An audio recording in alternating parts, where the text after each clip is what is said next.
मंगलमय मंगल करण वीतराग विज्ञान। नमो ताहि जातै भय अरहंतादि महान। करि मंगल करि हो महा ग्रंथ करन को काज। जातै मिलै समाज सब पावे निज पद राज। सो निज भाव सदा सुखद अपनो करो प्रकाश। जो बहुविधि भव दुख निको करिहै सत्यानाश। कल हमने देवगति के दुख नरक गति के दुख और तिर्यंच गति के दुख इनकी चर्चा पूरी की। आज मनुष्य गति के दुख और देव गति के दुख इनकी चर्चा अपन प्रारंभ करते हैं। देखिए, शुरुआत कहाँ से करनी है? शुरुआत तो यहाँ से करनी है जब बालक माता के गर्भ में आता है, और माता के गर्भ में आते से ही देखो पाप का उदय होगा तो कितनी भयानक अवस्था है। पाप का उदय होगा तो माताएं कुछ दयाहीन माताएं पेट में आते से ही बच्चे को ख़त्म कर देती है। क्यों? अनेक कारण हो सकते हैं। अनेक कारण जैसे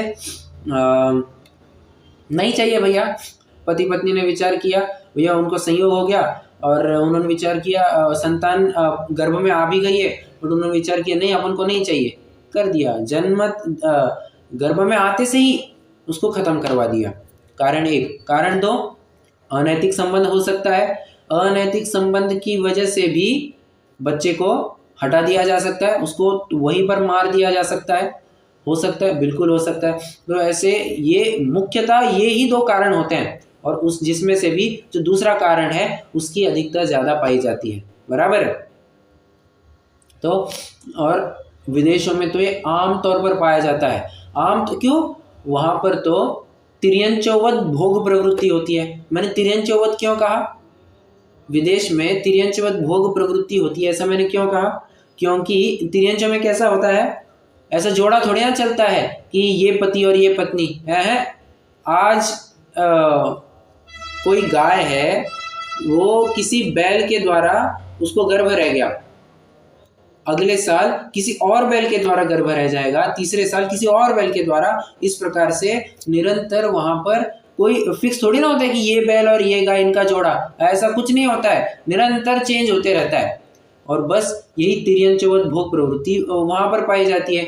आज इस पुरुष के साथ तो कल दूसरे पुरुष के साथ, किसके साथ भी सोने में वहां पर कोई इतराता नहीं है, वहां पर तो शील का कोई ठिकाना ही नहीं है।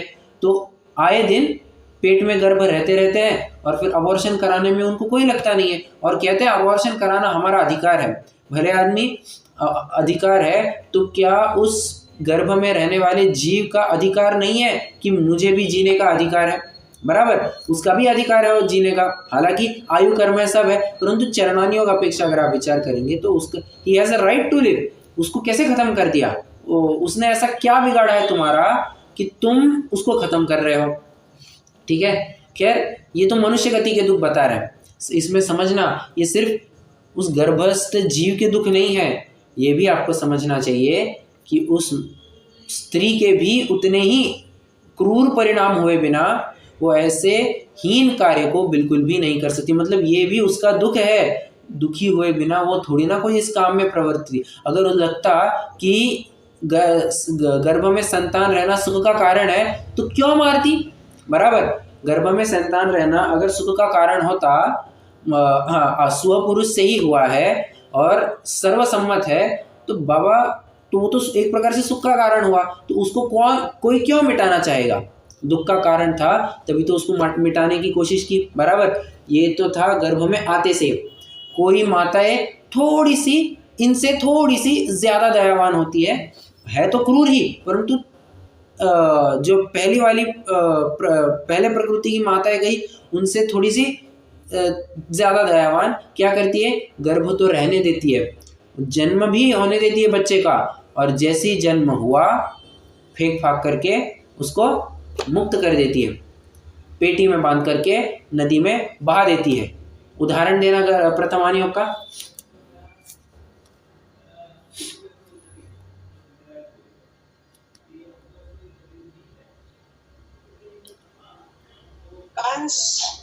कंस को पेटी में डाला था ना। हाँ, कंस को पेटी में डाला था, परंतु वो अनैतिक संबंध वाला नहीं था।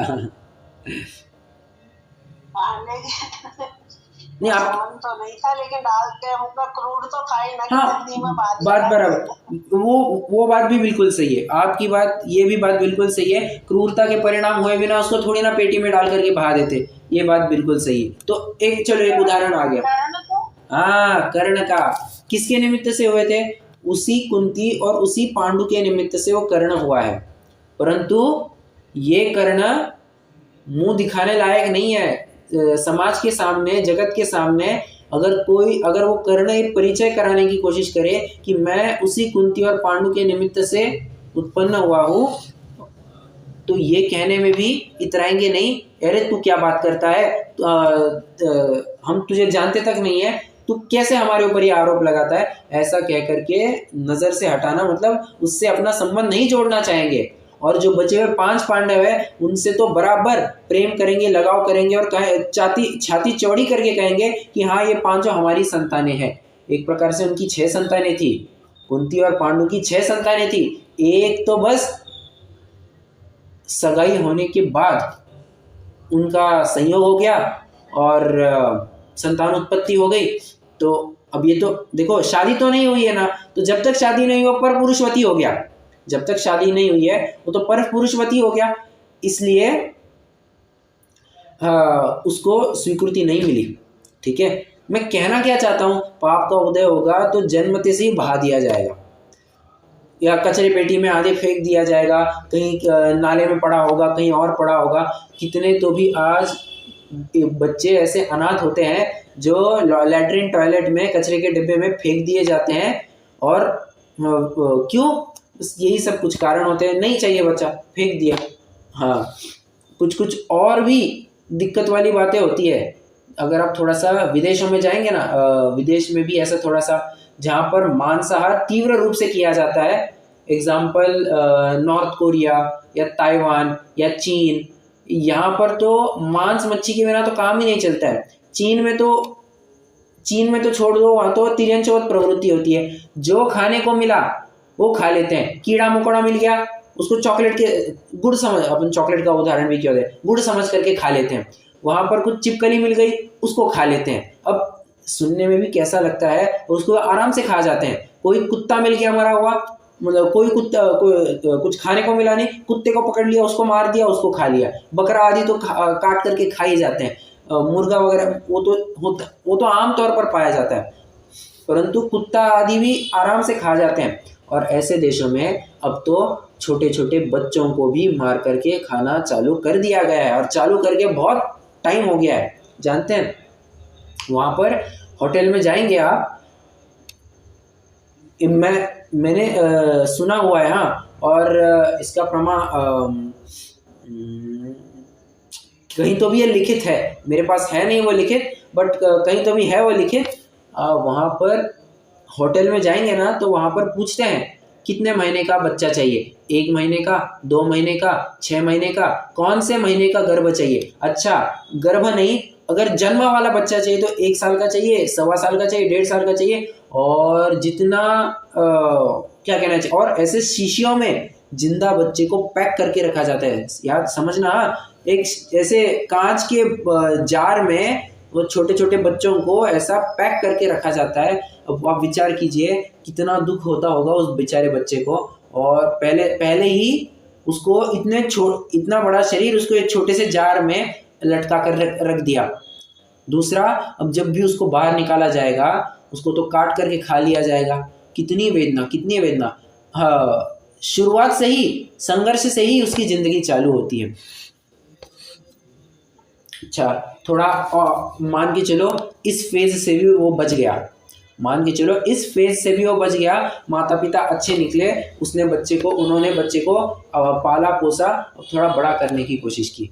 अब बड़ा करने की कोशिश की, अब पंडित दौलत राम जी पिक्चर में आ जाते हैं। वे कहते हैं बालपने में ज्ञान न लयो, बालपने में तो वो ज्ञान ही नहीं लेता, कुछ समझ में आता है, कौन सही कौन गलत समझ में भी नहीं आता। देखो ना, कोई उसको कहता है ना लोक में, अगर कोई तुमको टॉफी देना चाहे तो अनजान व्यक्ति से टॉफी नहीं लेना। क्यों? बच्चों को ही क्यों कहा जाता है ऐसा ज्यादा? ऐसा बच्चों को ही क्यों कहा जाता है, बड़ों को क्यों नहीं कहा जाता? अनजान व्यक्ति अगर तुमको चॉकलेट देने की कोशिश करे तो उससे लेना नहीं।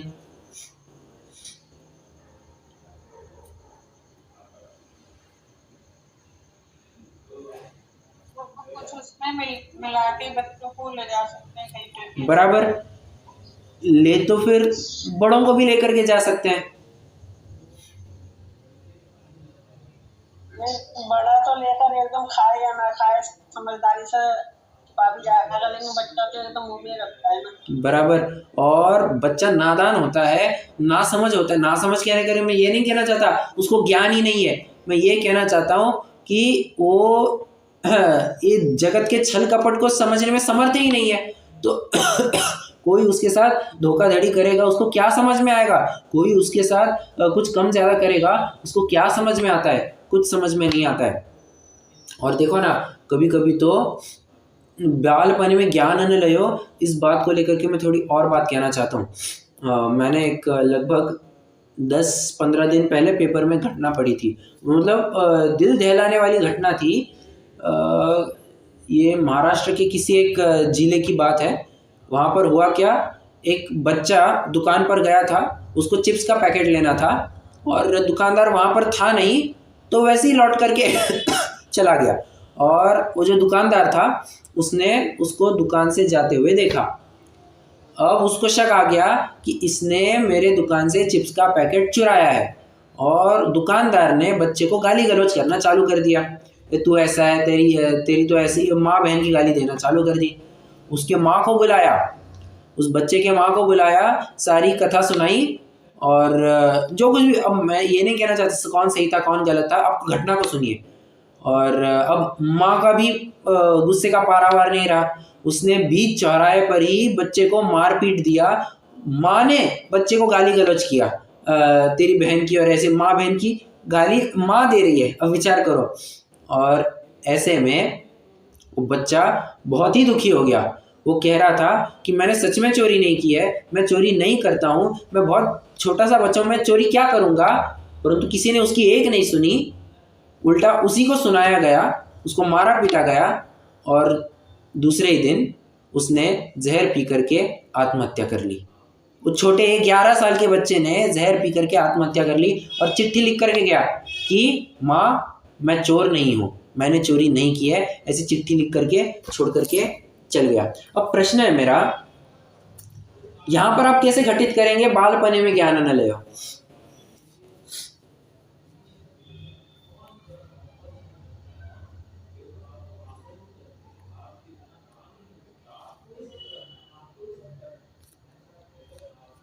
विचार कीजिए, मैंने जो अभी आपको घटना सुनाई, यहाँ पर आप कैसे घटित करेंगे कि बालपने में ज्ञान न लयो?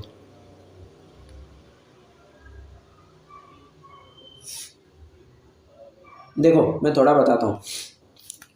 अगर वो थोड़ा समझदार होता, अगर व्यक्ति समझदार होता है तो क्या विचार करता है, अरे ठीक है, अब मेरे पाप का अगर वो थोड़ा अध्यात्म वगैरह भी समझता होगा तो मैं उस अपेक्षा से बात रखता हूँ। देखो यार, मेरे पाप का उदय तो मैं क्या कर सकता हूँ, सामने वाला, मेरी माँ ही मेरे विपरीत हो गई है, मेरे पाप का ऐसा तीव्र उदय है, तो मुझे क्या करना चाहिए? मुझे तो समता भाव रखनी चाहिए। और अपन जानते हैं ना कि अपन ने चोरी नहीं की है, दैट्स इट। अपन जानते हैं कि अपन ने चोरी नहीं की है, तो उसका पाप अपन को थोड़ी नहीं लगने वाला है। तो अपन तो हाँ, अपन को उसको लेकर के बिल्कुल भी चिंता नहीं करनी चाहिए, और समय पड़ने पर अपन ने शांति से समझाना चाहिए। अगर वो इतना भी समझ जाता तो अपनी जान थोड़ी ना ले लेता, परंतु उसने तो अब सीधा जान ही ले ली, खुद की जान खत्म करके। अब विचार करो उसके माता पिता के ऊपर क्या गुजर रही होगी, क्या गुजर रही होगी। अगर मान के चलो वो इकलौता लड़का होगा तो क्या गुजर रही होगी उसके माता पिता पर, हाय रे हमारा लड़का मर गया, हमने ऐसे क्या कदम उठा लिए कि इसको ये काम करना पड़ गया। मतलब बच्चों को कभी कभी ज्ञान नहीं होता है, वे कुछ भी कर जाते हैं। कुछ साल पहले ना एक ब्लू व्हेल नाम की एक गेम चली थी, कितने जनों को पता है? अभी तो हालांकि उसको बैन कर दिया है, बट एक ब्लू व्हेल नाम की गेम चलती थी, जानता है कोई इस बारे में? क्या बात है सर? हम लोग के एज में नहीं पढ़ा। नहीं, क्योंकि क्या है, अखबारों में ना इस गेम को लेकर के काफ़ी सारी घटनाएं आई, और है तो क्या, एक रशियन किसी ओरिजिनेटर ने ये गेम बनाई है, जिसमें कुछ तो ऐसे स्टंट्स करने, 50 स्टंट्स करने होते हैं। और जानते हैं 50वां स्टंट क्या होगा? गेस, 50वां स्टंट क्या होगा? गेस कीजिए।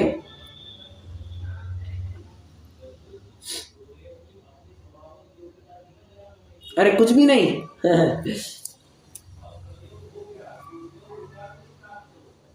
चलो मैं थोड़ा सा आपको शुरू से बताता हूँ। होता क्या है उसमें, पहले आपको क्या करना चाहिए, आपका जो क्या होता है उसको क्या कहते हैं, व्रिस्ट होते हैं, कलाइयों के वहाँ पर आपको ब्लेड से कट करना है, ठीक है, और उसका वीडियो निकाल करके आपको अपलोड करना है, ठीक है। उसके बाद दूसरा क्या करना है, आपको कुछ तो आग के साथ कुछ खेलना है। फिर ऐसा ऐसा करते करते धीरे धीरे करते करते आपको फिर आपकी बिल्डिंग, किसी भी एकदम बड़ी बिल्डिंग पर जाना है, और उसका जो क्या कहते हैं,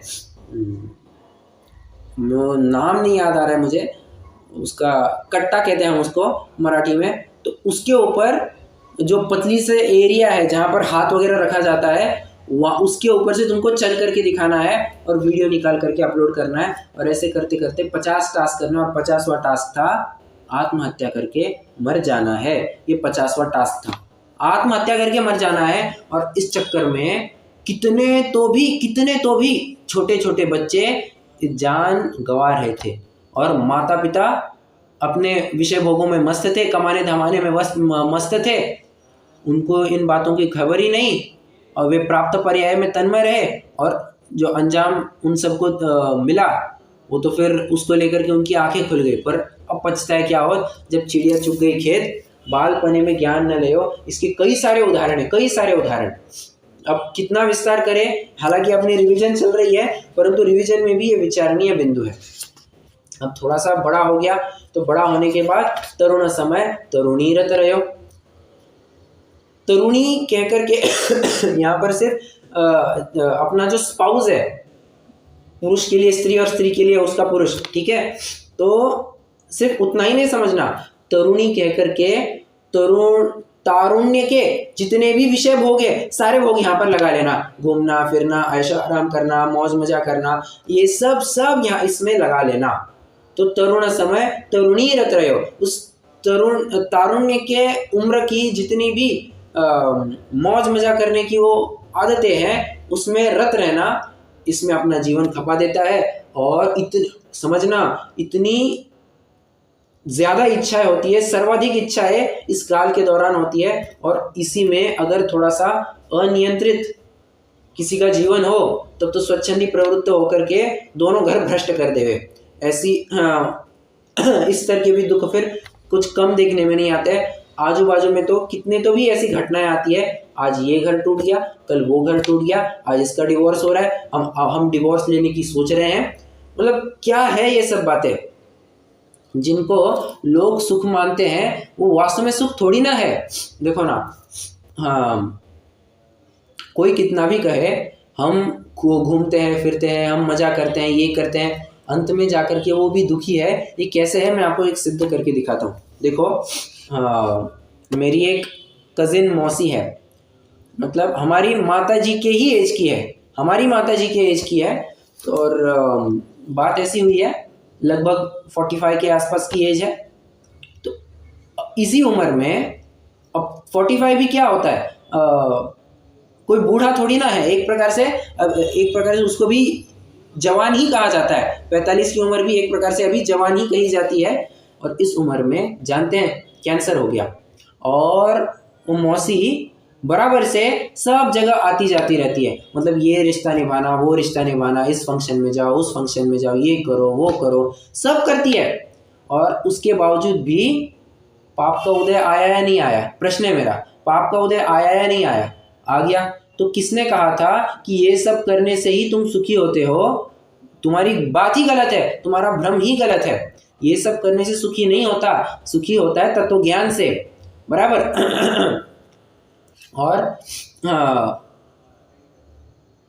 ये बिल्कुल भी नहीं समझना चाहिए कि ये करेंगे तो हम सुखी रहेंगे और सुखी मन रहेगा तो हम और स्वस्थ रहेंगे। ये बिल्कुल भी, ये भ्रम नहीं रखना चाहिए, बिल्कुल भी भ्रम नहीं रखना चाहिए। क्योंकि सुखी होना न होना, फिर से बात को पूरा कीजिए, ये तो आपकी मनस्थिति के ऊपर निर्भर करता है, परिस्थिति के ऊपर नहीं, ये आपकी मनस्थिति के ऊपर निर्भर करता है कि आपको सुखी रहना है या दुखी रहना है। इसमें परद्रव्य आपको थोड़ी सुखी दुखी करने वाला है। अब ये खांसी थोड़ी ना मुझे दुखी करने वाली है। अगर मुझे लगता है कि खांसी को लेकर के बहुत तकलीफ हो रही है तो मैं दुख का अनुभव कर रहा हूँ, मुझे लगता है कि खांसी को लेकर के मुझे कोई तकलीफ नहीं हो रही है तो बाबा नॉर्मल चल रहा है, मेरे साता का उदय कहा जाएगा। तो कहने का निष्कर्ष मेरा इतना ही है कि कोई बहुत घूमता फिरता है, ये यहाँ वहाँ जाता है तो उसको वो बहुत सुखी होगा, ऐसा बिल्कुल भी नहीं। पाप का उदय आने पर सब ठिकाने लग जाते हैं। और आज तो उस मौसी की ये हालत है, सारे बाल निकल गए। दिखने में काफ़ी अच्छी थी। अब मैं ये नहीं कह रहा हूँ कि बात, मतलब सिंपल कहने की बात इतनी है कि दिखने में एक क्या कहते हैं, लोभस चेहरा होता है ना, उस प्रकार का था। और अब हालत ये हो गई है, बाल सारे उड़ा दिए, सारे बाल उड़ाने पड़े। कैंसर हो गया है, कैंसर होने के बाद तो भैया सारे बाल तो उड़ ही जाते हैं, तो उसने बाल उड़ाने पड़े। कैसी विचित्रता है। पाप का उदय आने पर किसी को नहीं छोड़ता, किसी को नहीं बख्शा जाता। अरे धर्मात्माओं को भी नहीं बख्शा जाता, तो जो अधर्म में प्रवृत्ति करते हैं उनको बख्शेंगे? ये कौन सा, ये कहाँ का न्याय है? संभव ही नहीं है। पाप का उदय आने पर सबको लाइन पर ले लिया जाता है। अरे अपने तीर्थंकरों के ऊपर भी इतनी इतनी आपत्तियां आई, तो हम तो किम झाड़ की पत्ती है, हम आपका क्या पुण्य का उदय है, और हम ऐसा करते भी क्या है जिसको लेकर के ये पाप की बलाय टल जाए। पाप का उदय आने पर सब ठिकाने आ जाते हैं, सब के सब ठिकाने आ जाते हैं। एक और उदाहरण देना चाहूँगा, ये अब मैं नेक्स्ट फेज में भी जा चुका हूँ, बुढ़ापे का फेज है ना, उसमें भी समझ लेना। अर्धमृतक सम बूढ़ापनो कैसे रूप लखे आपनो, ऐसा विद्रूप हो जाता है, ऐसा दीनहीन हो जाता है, पराधीन हो जाता है, इंद्रिया शिथिल हो जाती है, कुछ कर नहीं पाता है। तेज घट्यो ताव घट्यो जीतव को चाव घट्यो, और सब घट्यो एक तृष्णा दिन दोनीसी। तृष्णा तो ये दिन दुगनी रात चौगनी तो बढ़ती ही जाती है। एक उदाहरण देना चाहूँगा, फिर से हमारे फैमिली में से ही है। एक हमारे पिताजी के एक कज़न मामा जी है, ठीक है, और मतलब ठीक है, उनको अध्यात्म वगैरह अच्छे से समझ में आता है। हालांकि चरणानियोग तो उनका गया गुजरा है, चरणानियोग की तो पूरी वाट लगी हुई है, बट ठीक है, अध्यात्म के स्तर पर तो काफ़ी कुछ समझ लेते हैं बातें। अब ऐसों को भी जैन क्या कहे, रात्रि भोजन आलू प्याज जब खा ही लेते हैं तो ऐसों को जैन भी क्या ही कहे। अब छोड़ो, वो टॉपिक नहीं है। मुझे तो कहना ये है कि वो मामा जी की वाइफ, वो मामी जी, जिंदगी भर उन्होंने धर्मियों की, धर्मात्माओं की, धर्मस्थलों की, इस धर्म की निंदा करते रहे, अवहेलना करते रहे, और कभी धर्म की तो छोड़ो, जो सामान्य सदाचार था, सामान्य लोक रीति नीति थी, किसी से ढंग से बात नहीं की और गालियाँ देते रहे, ये ऐसा ही है, वैसा ही है, ये इसका तो कुछ ढंग का नहीं है, इसको तो कुछ समझ में नहीं आता, ये मूर्ख है, ये पागल है, ऐसा ही कह करके जिंदगी के लगभग 70 साल गुजर गए। और जानते हैं आज उनकी क्या हालत है? पैरालिसिस का अटैक आ गया।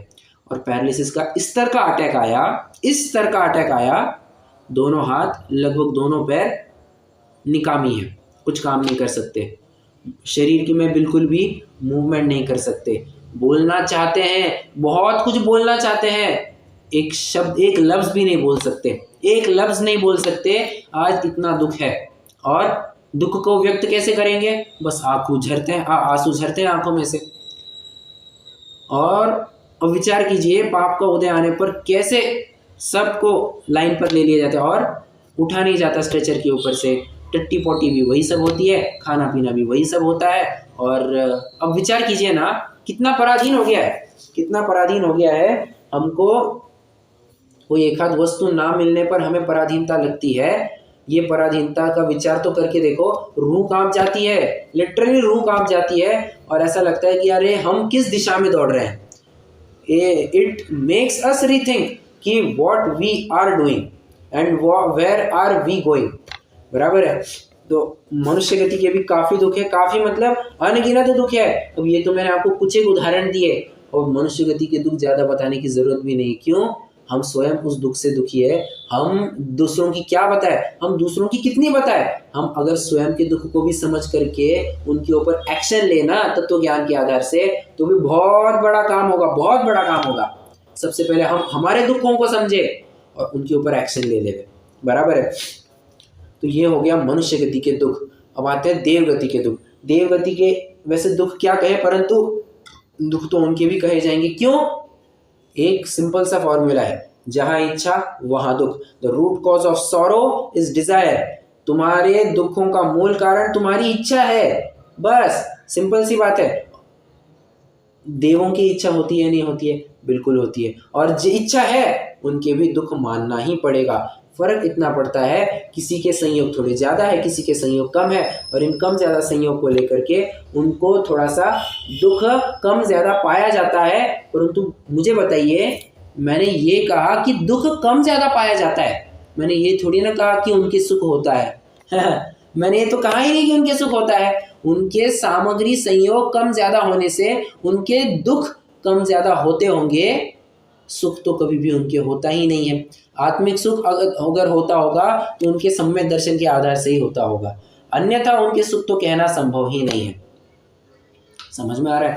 तो देवगति के दुख भी काफी सारे हैं। देखना, हाँ, एक सिंपल सा प्रश्न मैं पूछता हूं आपको। किसी ने, अच्छा चलो पड़ोसियों का ही उदाहरण लेते हैं। पड़ोसी ने अच्छा वैसे एक प्रश्न पूछना चाहता हूँ, आप में से किसी के पास 4 व्हीलर है घर पर? Just a question. कौन सी है वैसे, बता पाएंगे?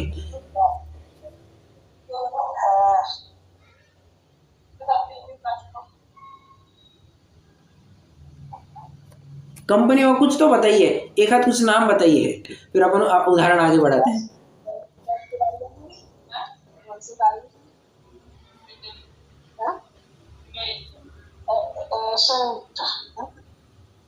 अच्छा चलो, जो कुछ भी है छोड़ो जी, छोड़ो जी, अब जो कुछ भी नाम होगा।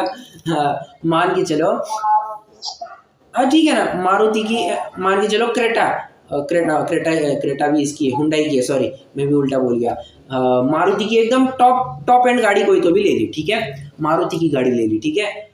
अब मान के चलिए अगले दिन आपने आज मारुति की गाड़ी खरीदी है, आप उसका जश्न मना रहे हैं, आपको अच्छा कितना लग रहा है कि यार चलो पैसे कमाए, गाड़ी खरीद ली, अब थोड़ा सा अच्छा फील हो रहा है। अगले ही दिन आपके पड़ोसी ने मर्सिडीज खरीद ली 1.5 करोड़ रुपए की। अब आपको कैसा लगेगा? कैसा लगेगा ये जरा बताना। वैसे मैं समझता हूँ कि कोई इतना कशाई नहीं होगा कि पड़ोसी ने खरीद लिया तो अपन हमारे से पैरों की आग मस्तक तक पहुंचने लग जाए, इतना कशाई तो कोई होता नहीं होगा। परंतु थोड़ा सा विचार कीजिए, कहीं ना कहीं थोड़ा सा ईर्ष्या भाव होता है या नहीं होता है? बिल्कुल होता है, होता ही होता है। किसी के पास अपने से थोड़ी सी ज्यादा एक बेटर पोजीशन आ जाए, किसी के पास हमारे से एक बेटर पोजीशन आ जाए तो बहुत जलन होती है, ईर्ष्या होती है। और ये ईर्ष्या देवों में कम नहीं पाई जाती, इसलिए उनको क्या कहना चाहिए, देवों के क्रोध मान कषाय है परंतु थोड़े हैं, परंतु वहाँ पर माया और लोभ ज़्यादा रूप से पाए जाते हैं। ठीक है, लोभ उसके पास है मुझे भी चाहिए, उसके पास है मुझे भी चाहिए। हालांकि आपने कहा, कल अपनी चर्चा हुई थी कि यह मान में भी जा सकता है, परंतु एक अपेक्षा आपने ये कही थी कि लोभ में भी जा सकता है। सो लोभ में कैसे जा सकते हैं, ये अपन देवों की अपेक्षा समझ सकते हैं, बराबर है। तो देवों को लगता है कि ऊपर वाले देव के पास इतनी रानियां हैं, मेरे पास तो सिर्फ 32 रानी है, उसके पास तो 64 है, अरे बाप रे उसके तो कितने मजे होते होंगे। ऐसा विचार कर करके वो और कशाई होता है, और कशाई होते रहता है। कशाई होने का एक और कारण है, कैसे? बढ़ते हुए स्वर्गों के साथ क्या क्या बढ़ता है? स्थिति, प्रभाव, सुख, द्युति, लेश्या, विशुद्धि, इंद्रियावधि, विषयतोधिकाः। तत्वार सूत्र के 4थे अध्याय का सूत्र, as it is word to word मैंने आपको बताया, कहीं पर भी आपको यहाँ नहीं मिलेगा। स्थिति, प्रभाव, सुख, द्युति, लेश्या, विशुद्धि, इंद्रियावधि, विषयतोधिकाः। क्या क्या बढ़ता है? स्थिति बढ़ती है, मतलब आयु बढ़ती रहती है। सुख बढ़ता है, मतलब इंद्रिय सुख बढ़ता है। प्रभाव बढ़ता है, मतलब उनकी होल्ड, उनकी पावर वो भी बढ़ती है। सुख, स्थिति, प्रभाव, सुख, द्युति मतलब क्या होता है? द्युति मतलब क्या होता है? कांति बढ़ती है, राइट, उनकी कांति भी बढ़ती है। शरीर भी और तेजस्वान होता रहता है, शरीर की अपेक्षा से भी और कांति पाई जाती है। स्थिति, प्रभाव, सुख, द्युति, लेश्या भी ऊपर उत्तर विशुद्ध होती जाती है। कैसे? वह भवन के मान के चलिए पीठ है, तो ऊपर के स्वर्ग में आपको पद्म मिलेगा, और ऊपर चलते चलो आपको शुक्ल लेश्या तक मिल जाएगी। समझना, आपको शुक्ल लेश्या भी मिल जाएगी। ठीक है, तो कहाँ तक आ गए? अवधि, ये हो गया लेश्या। विशुद्धि भी बढ़ती जाती है। अवधि मतलब अवधि ज्ञान का जितना उनका दायरा है, जितना उनका क्षेत्र है, एरिया भी बढ़ते जाता है। और इंद्रियावधि, इंद्रियों के विषय भी एक प्रकार से बढ़ते जाते हैं। ठीक है, तो ये सब बातें बढ़ती जाती है, और ये सब बातें बढ़ रही है तो नीचे के देवों को ईर्ष्या होना बहुत स्वाभाविक है, और इस ईर्ष्या को लेकर के उनके दुख पाया जाता है। ये तो हो गया दौरान, जब उनकी आयु है उसके दौरान ये क्या क्या दुख पाए जाते हैं। अब मरण के काल में तो सभी जानते ही है, अंत में बिलखे 6 मास, कहे हम कैसे उनको देव। हमको देव भी कैसे कहे, अंत में तो वे भी बिलखते ही है, रोना उनका आता ही। रोना मतलब ऐसा रोते होंगे, ऐसा नहीं, परंतु वे दुखी होते हैं, ये बात तो समझनी चाहिए। ठीक है, हाँ, तो इस प्रकार से देवों के भी दुख पाए जाते हैं। माना कि 4 गतियों की अपेक्षा इनके दुख कम है, परंतु फिर से वही बात, हमने तो ये थोड़ी ना कहा कि उनके सुख होता है, उनके तो दुख कम है। दुख है तो ना, बस कम ज्यादा होने से क्या फर्क पड़ता है, दुख होने से मतलब है।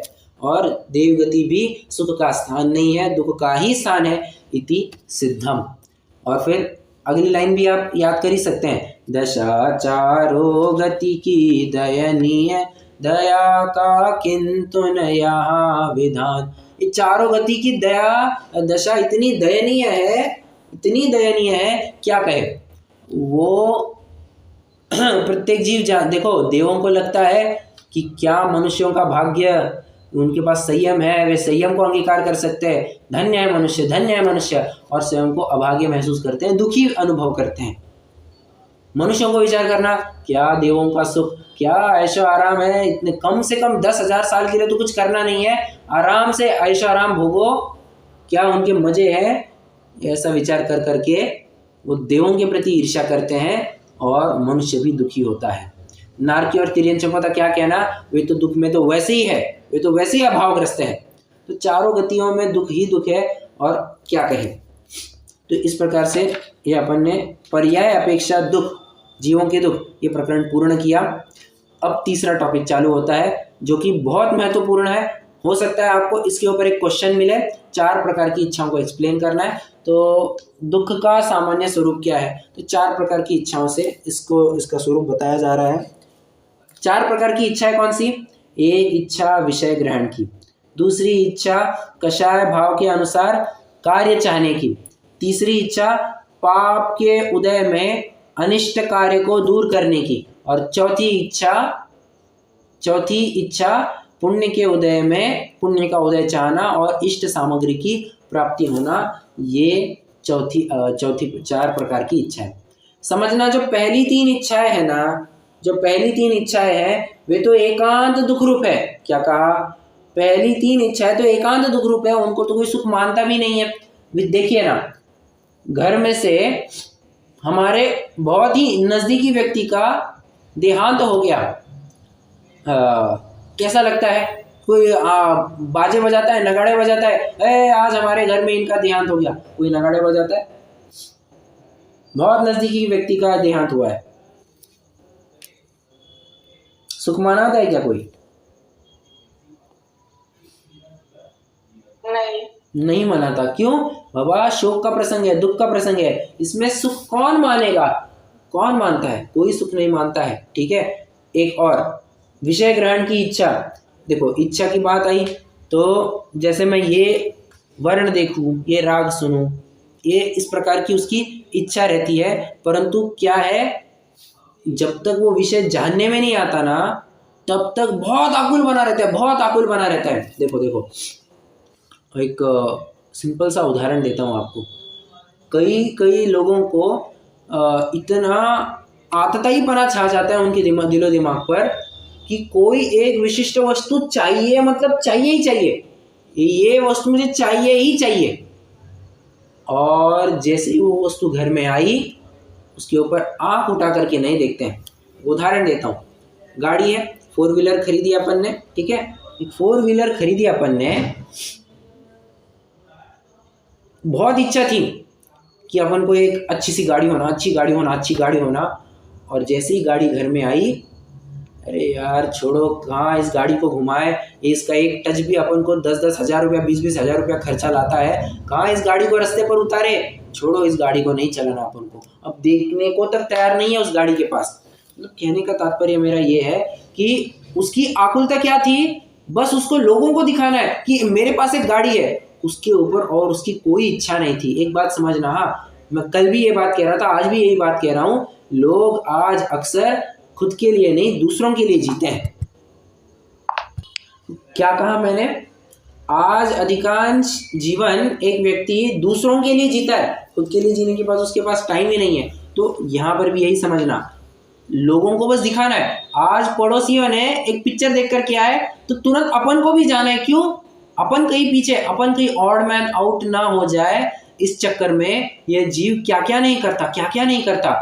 पड़ोसन ने जीन्स पैंट पहनी तो अपन को भी जीन्स पैंट पहनना, पड़ोसी घूमने गए तो अपन को भी घूमने जाना, पड़ोसी होटल में गए अपन को भी होटल में जाना, पड़ोसी का पति बहुत उसके साथ प्रेम आलाप करता है, बहुत उसके साथ क्या कहना चाहिए, उसको खुश रखता है, तो अपना पति भी होना चाहिए, अपना पति भी वैसा होना चाहिए। अरे दूसरों ने किया इसलिए अपन ने करना, और क्यों करना चाहता है? ताकि दूसरों को कहने के लिए उसके पास उत्तर हो कि हाँ मैंने भी ये सब, तुमने पिक्चर देखा तो मैंने भी पिक्चर देखा।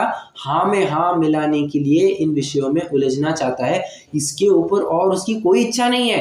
एक बात समझना, इसके ऊपर और कोई इच्छा नहीं, बस सामने वाले ने प्रश्न पूछना और कहीं उसके सामने हमारी इज्जत डाउन होती हुई दिखाई ना दे, इस चक्कर में वो इन विषयों में उलझता है। बाकी और कोई रीजन नहीं होता है, बराबर है। बस उतने देर के लिए हम बहुत आकुल चित्त होते हैं, इतना आकुल चित्त होता है, ऐसा लगता है कब कार्य हो जाए, बस आकुल चित्त होते हैं। पड़ोसियों को एक पुत्र हुआ, अपन को भी एक पुत्र होना चाहिए। पड़ोसियों को हुआ इसलिए अपन को होना चाहिए, अपन को चाहिए इसलिए होना चाहिए, ऐसा नहीं पड़ोसियों को हुआ इसलिए होना चाहिए। ऐसी तो ये मूर्ख कल्पना करता है। और अब विचार करना, अब खुले दिल से विचार करना, एकांत में विचार करना कि क्या मैं बता रहा हूँ वो सही बता रहा हूँ या नहीं बता रहा हूँ। अब स्वयं से विचार करना। हाँ देखो ना,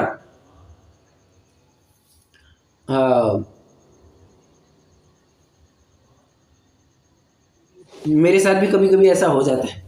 हाँ, अब होता क्या है, जब ये आईपीएल वगैरह चालू होता है तो अब हमारे पास टीवी वगैरह तो कुछ है नहीं, तो देखने का वैसे ऐसा कुछ साधन है नहीं, बराबर। ना ही कोई हॉटस्टार, डिज्नी वगैरह या किसी और चैनल का भी हमारे पास सब्सक्रिप्शन है, तो आईपीएल मैच वगैरह देखने का कोई प्रसंग ऐसा बनता नहीं है, बराबर। तो अब जब आईपीएल वगैरह चलता है या क्रिकेट मैचेस चलते हैं, इंडिया न्यूजीलैंड मैच चल रही है, इंडिया इंग्लैंड मैच चल रही है, तो क्या होता है, मुझे भी बड़ी छटपटाहट होती है, यार ये सब बातें करेंगे तो अपन तो बहुत पीछे रह जाएंगे, अपन ने भी अपना एक कंट्रीब्यूशन देना। उस चक्कर में पूरा न्यूज़ का पेपर हाथ में आते से ही सबसे पहले स्पोर्ट्स का कॉलम पढ़ा जाता है, उसमें कल की मैच में क्या हुआ, कौन जीता कौन हारा, उसमें हाईलाइट पॉइंट्स क्या थे, हाईलाइटिंग मोमेंट्स क्या थे, किसने क्या कैसे छक्का मारा, किसने कितने छक्के लगाए, और इतना थोड़ा सा एक दो वाक्य भी बोल दो ना, तो सामने वाले को लगता है हाँ ये अप टू डेट है, ये अप टू डेट है। बस सामने वाले की नज़र में हम अच्छे बैठने, ये मैं अपनी आप बीती बता रहा हूँ, हाँ ये मैं अपनी आप बीती बता रहा हूँ, और औरों में भी ये पाया ही जाता है, औरों में भी ये पाया जाता है, ठीक है। हो सकता है कम पाया जाए, हो सकता है विशेष रूप से पाया जाए, परंतु पाया तो जाता ही है। तो सामने वाले को के अच्छा लगे, इसलिए हम ये सब करते हैं, और ये उसकी इच्छा है। और दूसरी इच्छा भी इसी को लेकर के है, जो मैंने अभी कहा ना, इतनी सब बातें इसी को लेकर के। कषाय भाव के अनुसार मुझे चाहिए, वो बस कषाय है उस जीव की कि मुझे चाहिए वो उस कषाय के लिए कोई लॉजिक नहीं हुआ करता, कोई लॉजिक हो। अपन कहते हैं ना, स्वभाव अतर्क गोचरा, स्वभाव में तुमको तर्क युक्ति नहीं करनी चाहिए। एक कषाय जीव के लिए भी कोई ऐसी बात होती है, वो उसके कषाय के लिए कोई लॉजिक नहीं होता है, वो उसको लगता है कि कार्य करना है, करना है, करना है तो करना है, पर पुरुष का सेवन करना है तो करना है, बस उसको इच्छा है, लॉजिक उसके पीछे कोई नहीं है। क्यों करना है, ये करूँगा तो क्या होगा, नहीं करूँगा तो क्या होगा, इससे इसका कुछ लेन देन नहीं होता है। मतलब आज विचारी बुद्धि से काम लेना ही बंद हो गया है। कुछ काम करने से पहले थोड़ा बहुत भी सोचा जाता है, आज तो जीव उतना भी नहीं सोचता, बिना सोचे समझे ही कार्य में प्रवृत्त हो जाता है। बस क्यों, उसकी कषाय, वो कषाय पूरी करनी है, और ये कषाय उसको आकुलता पैदा कराती है। पाप के उदय को लेकर के अनिष्ट संयोग प्राप्त होते हैं, तो उनको हटाने की कोशिश करता है। हाय रे कैसी ये बीमारी आ गई, अभी तो हमने घूमने फिरने का प्लान बनाया था, कैसी ये बीमारी आ गई, अब फटाफट दूर हो जाए, फटाफट दूर हो जाए, ताकि मैं घूमने फिरने जा सकूं। ऐसा विचार करता है। पाप के उदय में वो अनिष्ट सामग्री को दूर करना चाहता है और पुण्य को लाना चाहता है, पुण्य के संयोगों को लाना चाहता है। परंतु एक बात समझना, दो बातें हैं, एक नहीं दो बातें हैं। पुण्य में तू चाहता तो है कि सामने वाली वस्तु तुम्हें प्राप्त हो जाए, परंतु प्राप्त होना न होना भवितव्यता अधीन है। एक पहला पॉइंट। दूसरा पॉइंट, तुम पुण्य का उदय चाहते हो, पुण्य का उदय होने के लिए सबसे पहले आवश्यक क्या है? देखो एक उदाहरण, मैं एकदम सरल उदाहरण से सिद्धांत को घटित करता हूँ। आपको रोटी खानी है, तो रोटी खाने के लिए क्या चाहिए?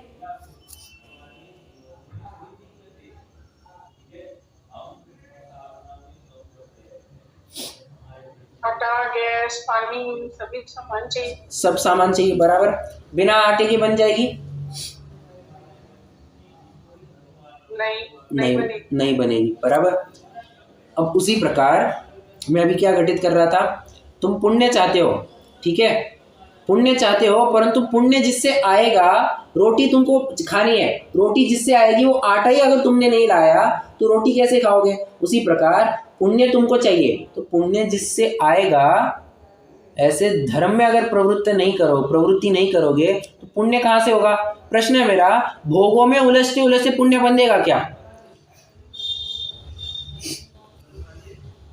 नहीं बंधेगा। और ये जीव चाहता क्या है? मैं विषय भोगों में और प्रवृत्ति करूं और मुझे सब सुख सुविधाएं बने रहे। कैसे पॉसिबल है, कैसे पॉसिबल है? अगर तुम धर्म में ही प्रवृत्ति नहीं करोगे तो तुम्हारे पुण्य नहीं बंधेगा, और पुण्य नहीं बंधेगा तो तुम्हारे पुण्य का उदय आएगा भी कैसे रे बाबा? और पुण्य का उदय नहीं आएगा, तुम फिर और दुखी हो जाओगे। तुम चाहते हो हम विषय भोगों में लगे रहे और पुण्य का भी उदय बराबर बने रहे, ये कैसे संभव है? भले ही तुम्हें वर्तमान में अंबानी वगैरह दिखाई देते होंगे, इनके पास लाखों करोड़ों अरबों खरबों रुपए हैं, ये तो कुछ धर्म कर्म की क्रिया करते दिखाई नहीं देते हैं, परंतु एक बात समझो ना, ये तो सब बासी खा रहे हैं, पूर्व में बांधे हुए कर्म का फल भोग रहे हैं। समझ में आ रहा है? पूर्व में बांधे हुए कर्म का फल भोग रहे हैं। नवीन इनके झोले में, नवीन इनके टिफिन में क्या पैक हो रहा है जरा देखना, सब पाप ही पाप पैक हो रहा है, ये विचार करना चाहिए। ठीक है। और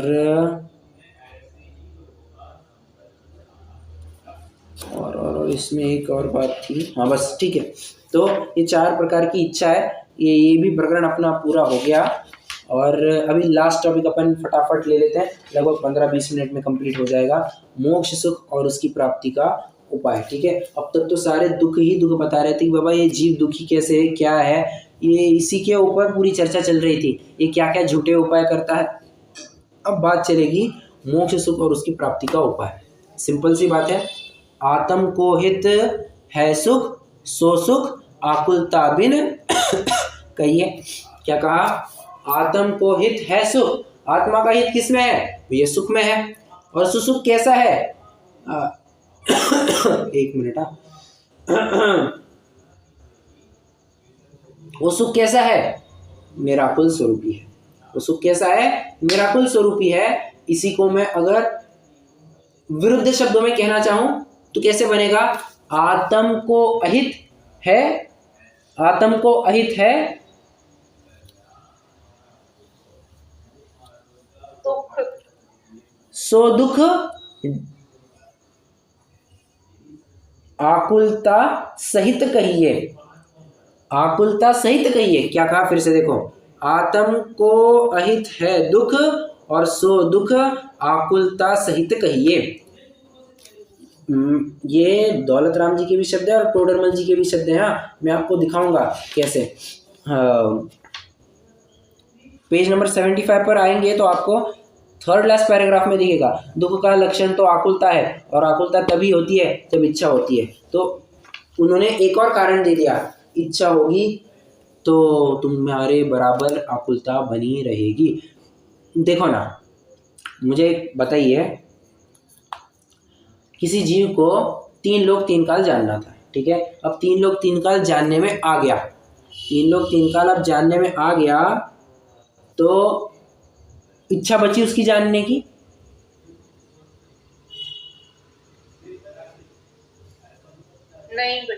नहीं बची, पूरी हो गई। तो जब इच्छा ही नहीं रही तो आकुलता होगी क्या उसको लेकर के कि अरे मुझे तो ये अमुक विषय जानने में नहीं आ रहा है? नहीं होगी। सिंपल सी बात है। अनंतों में अलग से क्या होता है?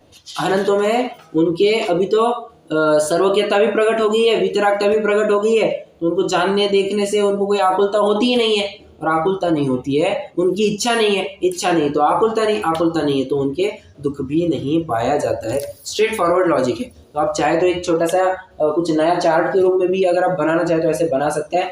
सबसे पहले लिखिए इच्छा, इच्छा के आगे एरो करके लिखिए आकुलता, आकुलता के आगे एरो करके लिखिए दुख। ठीक है।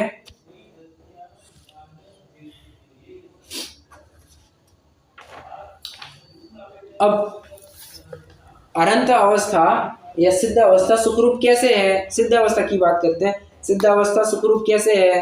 भैया, ना उनकी इच्छा रही है और ना ही इच्छा के साधन भी रहे हैं। 2 बातें, बहुत महत्वपूर्ण पार्ट चल रहा है। ये जो मैं अभी बता रहा हूँ, ये हो सकता है आपको कहीं पर आ जाए, आपको ये याद ही रखना है, ये रट्टा मारना है। क्या क्या रट्टा मारना है? मोक्ष में सिद्ध भगवान को ना कोई इच्छा रही है, ना इच्छा के योग्य कोई साधन ही रहे। और जब इच्छा नहीं, इच्छा के साधन नहीं, तो दुख कैसे उत्पन्न होगा? संभव ही नहीं है। तो संभव ही नहीं है वैसा।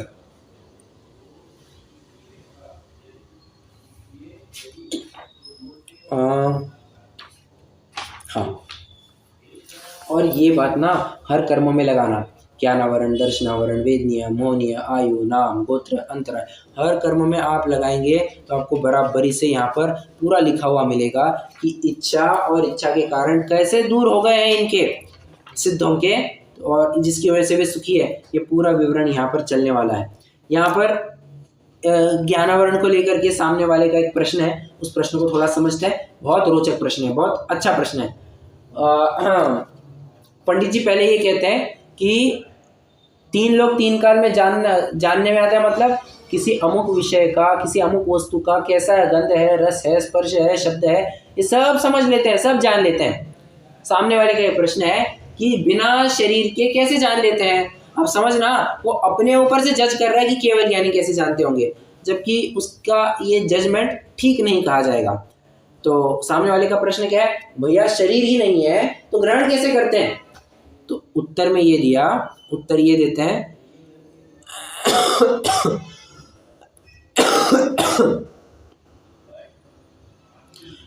हाँ भैया, स्वभाव ऐसा प्रकट हो गया है कि अब इंद्रियों की आवश्यकता ही नहीं है। मेरा प्रश्न है कि वॉकर की जरूरत कब तक, वॉकर की जरूरत कब तक।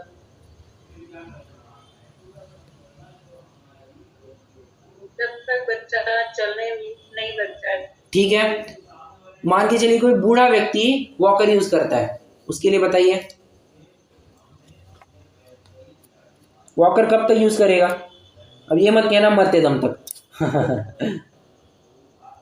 नहीं, वो भी ठीक ठीक से चलने लग जाएगा तो छोड़ देगा। परफेक्ट परफेक्ट, जब वो स्वयं से ठीक ठीक से चलने लग जाएगा तो भी एक साइड में फेंक फाक करके उससे निजात पा लेगा। तो बात यही है ना कि जब हमारे पास इतनी ताकत आ गई है कि हम बिना इंद्रियों के सहारे के चल सकते हैं, तो हमें सहारे की क्या आवश्यकता है, कोई भी आवश्यकता नहीं है। ठीक है, सामने वाले का फिर एक और प्रश्न ये है कि ठीक है कि जिस प्रकार मन, देखो आपके सामने किताब है, हाँ या ना बताइए, आपके सामने ग्रंथ है। हाँ जी। ठीक है, अच्छा चलो ग्रंथ की भी छोड़ो, 1 मिनट मैं कुछ अलग उदाहरण देना चाहता हूँ। क्या आपके सामने अभी आग है, अग्नि।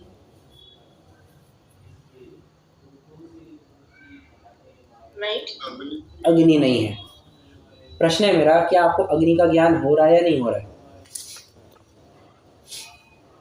हो रहा है। हो रहा है। कैसा हो रहा है, वो गर्म है ऐसा हो रहा है।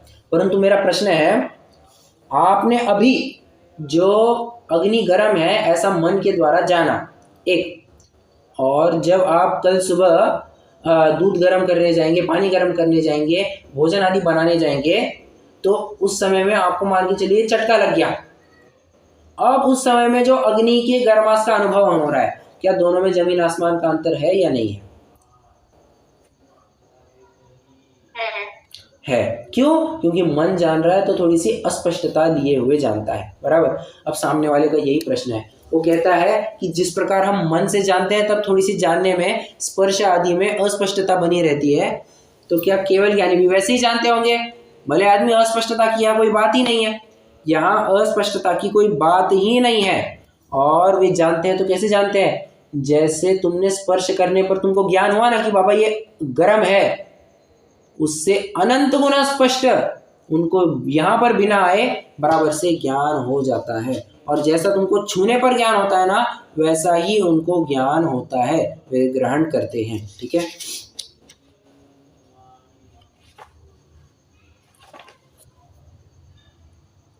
ओके। और अब यहाँ पर अंतराय को लेकर के एक और प्रश्न है, सामने वाले का ये प्रश्न है कि केवली के तो दान लाभ भोग उपभोग तो कुछ वे करते हैं नहीं, ना दान करते हैं, ना लाभ करते हैं, ना भोग ना उपभोग, तो इनकी शक्ति कैसे प्रकट हुई, ये इनकी शक्ति कैसे प्रकट हुई। पंडित जी साहब कहते हैं सुन, वे कहते हैं जिस प्रकार पहले रोग था, तुमने दवाई लाई, परंतु अगले दिन देखा तो रोग नहीं के बराबर रहा, निकल ही गया।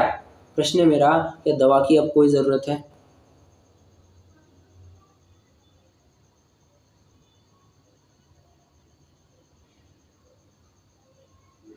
बताइए।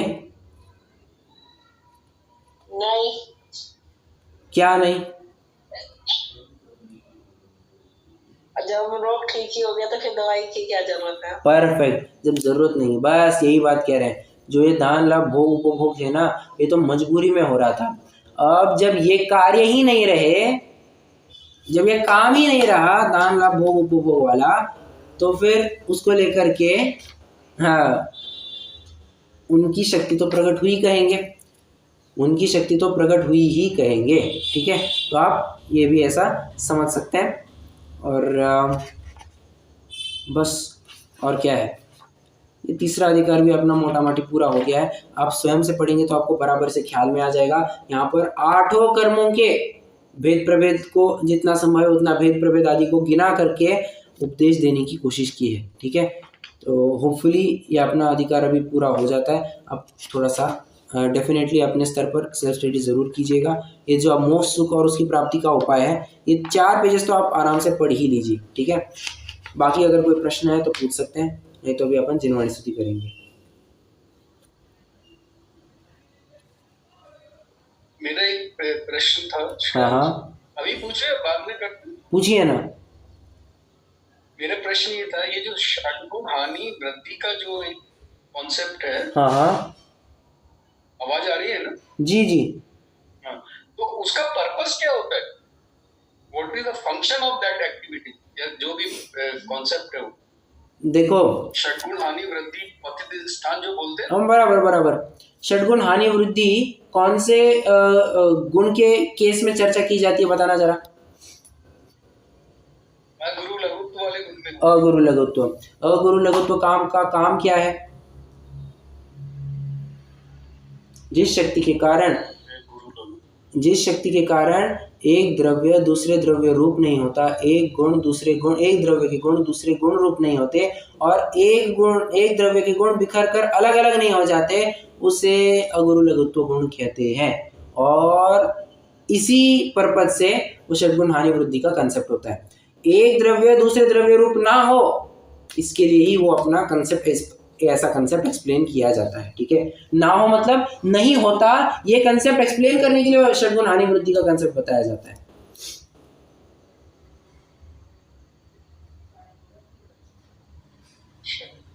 नहीं, एक चीज हो रही है, ये जो एक्टिविटी हो रही है द्रव्य के अंदर, हाँ, वो उसको अपना द्रव्य कायम करने के लिए सब हो रहा होगा। हाँ, अपना द्रव्य अपने रूप बने रहे, अपना द्रव्य पररूप ना हो। हाँ, एग्जैक्टली, मतलब वो अपना एग्जिस्टेंस बनाने के लिए और रिन्यू होता रहता है वो राइट, अंदर ही। Right. If I am getting correct. Renew मतलब क्या? हर समय पर्याय बदलती रहती है। एक मिनट, रिन्यू मतलब क्या? हर समय पर्याय बदलती रहती है। मेरा कहने का मतलब ये है, यदि ये एक्टिविटी ना हो, हाँ, षड्गुण हानि वृद्धि, तो फिर वो उसका एग्जिस्टेंस मेरे को लग रहा है खतरे में हो जाएगा। Exactly, perfect. हाँ, ठीक, वही पर्पस है। मैं उसको उसी से रिलेट कर रहा था, लेकिन ठीक है, ओके, थैंक